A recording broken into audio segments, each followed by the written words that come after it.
Bonjour et bienvenue dans cette capsule d'information qui aborde la saisie de la décision CNESST et contestation dans un rapport d'accident de la solution SST de Sigma RH. Dans un second temps, nous verrons la saisie d'une décision et contestation SAC-IVAC dans un dossier d'absence. Il est possible que certains éléments présentés dans cette démonstration s'affichent différemment à votre écran compte tenu de votre profil d'accès et des adaptations spécifiques à votre établissement.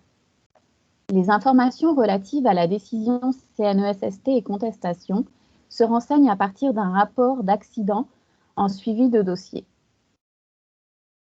Ce suivi sert à documenter une prise de décision de la CNESST suite à la réception d'une pièce justificative par exemple.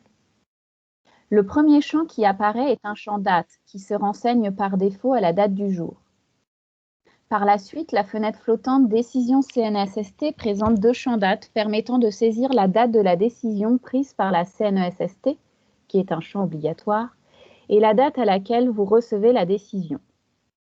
Un menu déroulant permet de sélectionner l'objet de la décision. Il est possible dans le champ favorable à l'aide de la liste déroulante, de préciser si la décision est favorable à l'employé, à l'employeur ou aux deux.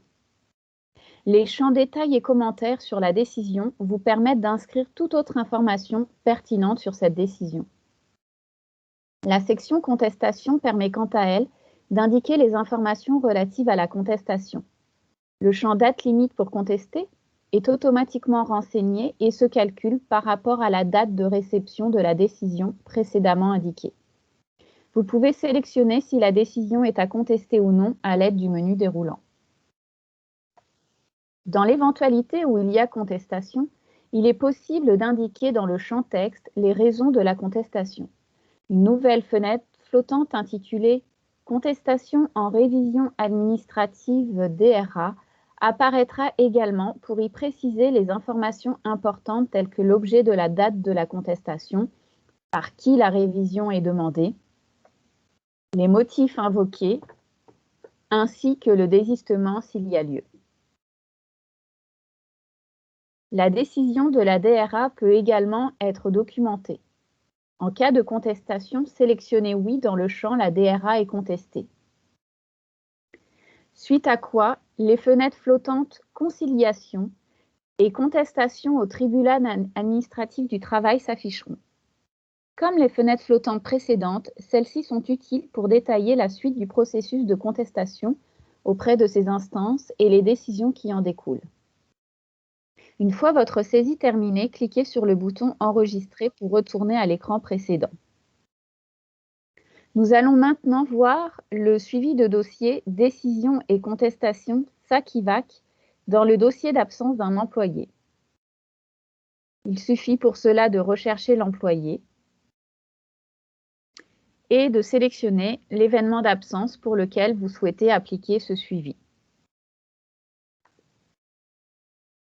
En sélectionnant dans les suivis de dossier, décision et contestation SAC-IVAC.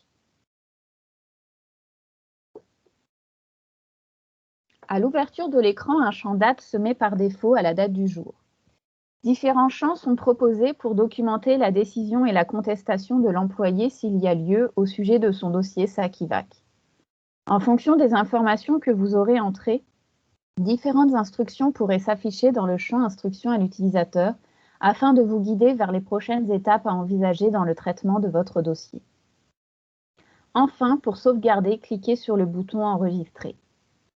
Voilà, c'est ce qui complète cette vidéo sur la saisie d'une décision et contestation d'un dossier CNESST et d'un dossier SAC-IVAC. Merci de votre attention. Bonne journée.